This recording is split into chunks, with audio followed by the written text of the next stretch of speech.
Hey guys, I'm Matt from Vagabond Recordings. And I'm Greg from Suburban Sound Development. It's time for Gear Time with Greg. Amateur Gear Talk Edition. Yeah.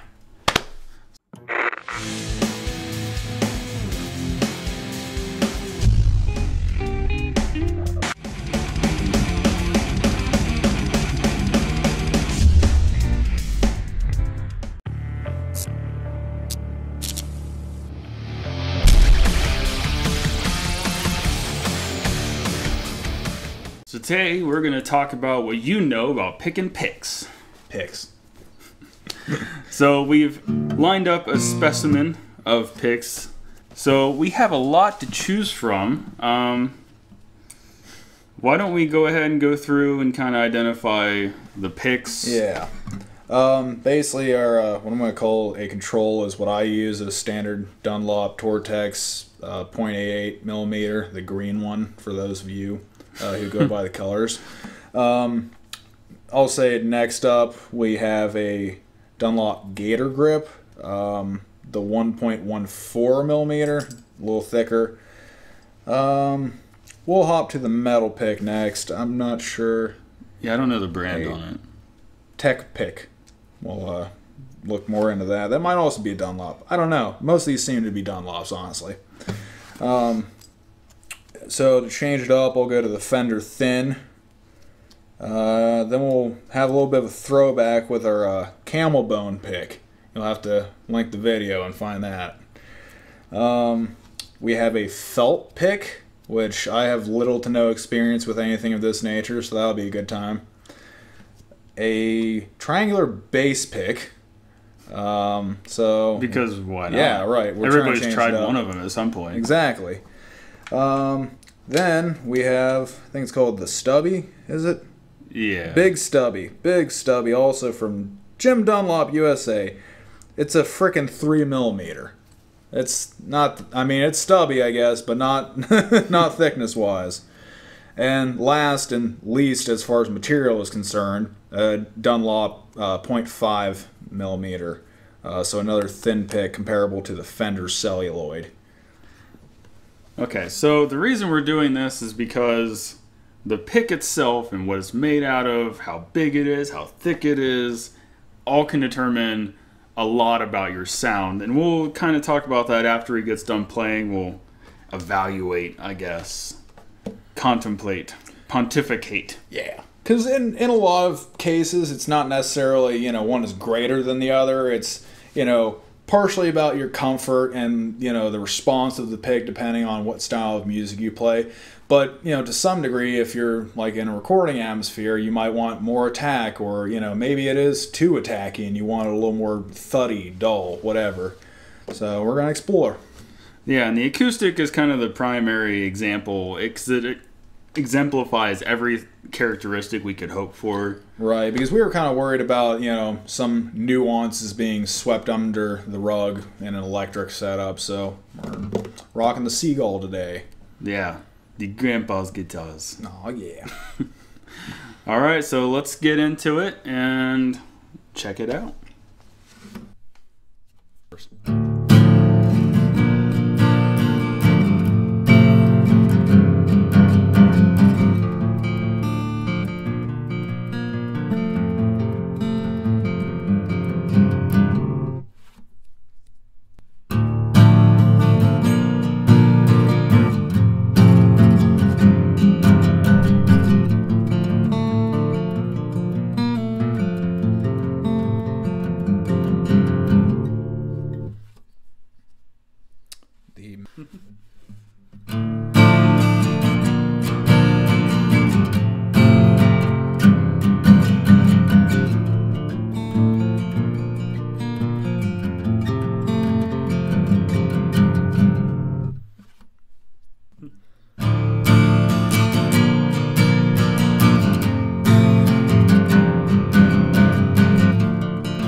So after playing all those types, is there any generalizations you can make?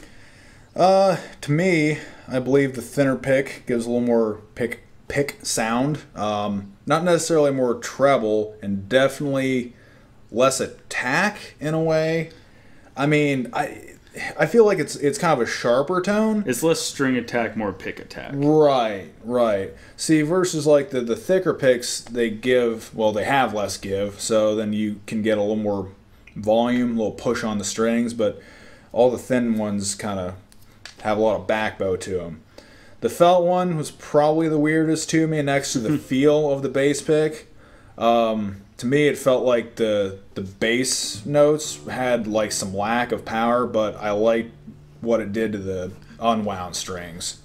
Yeah, because the floppier picks, it's harder to dig into a note, which is kind of what bass notes require. Right. Unless that's not the sound you're going for, and then... Right. I mean, yeah, if you're doing a bunch of like cowboy chords or just like rhythm type stuff, then you might not want such a bright reflexive pick. But I don't know. I guess for me personally, like with the more leady type stuff, I like a stiffer pick because then you know where it's at. You don't have to worry about like necessarily the response of it. It's springing back. Especially in like metal, if you're gonna be doing a lot of chugs and stuff or triplets, you don't really want the floppy picks or the gigantic Fender bass pick. If you play with this and you play metal, you're my hero. I'm impressed. Send a picture. Send me a track. I want to hear this. I mean, I feel like there's also an argument to be made about the surface area that's actually hitting the picks, right? And how that influences the sound. Like the big stubby, there's a lot more surface area hitting the strings at the same time. Right. So it's not just gliding off of it and producing. Yeah, because the big stubby has this interesting, like, almost almond shape to it. It's really got a curvature to like it all a fat around. Almond. Yeah. Whereas we were talking about the Fender bass pick, it's a triangle, so you only get the point of it. Yeah. Yep. So, again, that corresponds to what kind of notes it kind of accentuates. And the felt pick, well... it's its own thing, very much. Yeah, it's... I think it and the metal pick are probably the most far out for me personally. The feel of the big stubby, once you get used to it, switching off from like the Fender bass pick to that, I think was pretty jostling for me, especially coming from the felt pick before that. But between the big stubby and the camel bone being the thickest, they end up becoming comfortable to hold like once you adapt. And there's more picks out there than what we gather. Yeah, this was just a small snapshot of what we just happened to grab at the music store. Yeah, and hopefully this helps you guys make a decision geared towards how you want your stuff to sound. And based on your genre of music you're going for, some of them could be detrimental. Maybe you just learn to live with it if you like the sound it produces. Right. And don't think this escapes the realm of bass players, because the heavier a pick is, the more you dig into your bass strings. So it's going to actually produce a flatter sound, kind of like what we heard here. The thicker, the heavier, the bassier. Right. As a generalization. So if you really want your bass to kind of cut through, you're going to want like a mid-gauge. Right, you're not going to want to show up with like, the Dunlop thin piece of paper and try to crank out some grungy bass riffs. It's just, maybe it'll work for you, but... So we've shown you some of the characteristics, we've shown you some of the sounds, but ultimately it's how it feels in your hands. Mm-hmm. Mm-hmm. But hopefully we gave you a jumping off point. Hopefully this was informative in some manner. I know we had a lot of fun. Yeah. All right, if you guys have any other questions, you want us to review more picks, you want more samples with the picks, different instruments.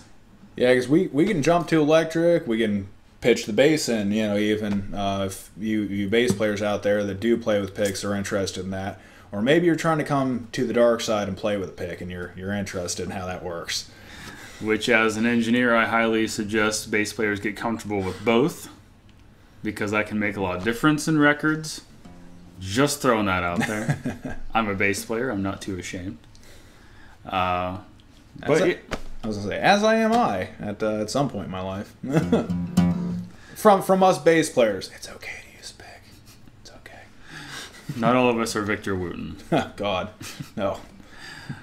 All right. Well, leave the comments down below, the questions, and we'll do our best to address it. And we will see you next time. Salutations.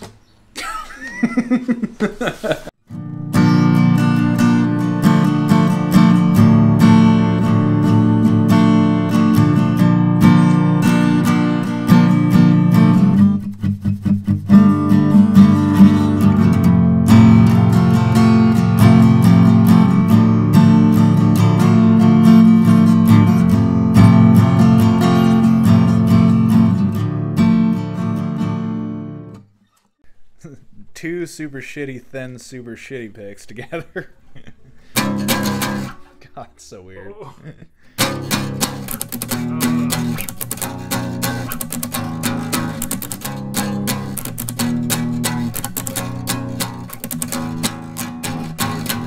That's fucking awful. I'm gonna do one.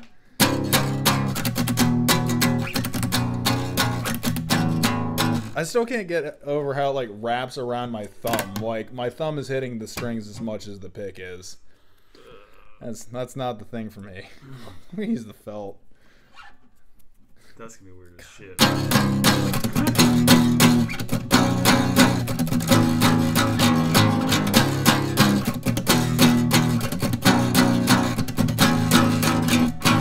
It's like you're smacking it with a blunt instrument. It's getting shit all over my guitar. That is not meant for longevity, let me tell you. I think we should also mention, if we keep this in baritone tuning. That's why it sounds the way it does. Yeah, it's starting off with a G. This is drop G baritone tuning. So yeah, I'm using 70 to 17 gauge strings on a hollow body. Yeah.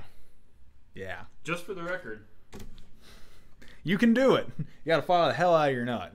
There ain't no going back. Not without changing the nut. I often file the hell out of my nut. Yeah. That's what I do in my private time. Sometimes not in my private time. Cut.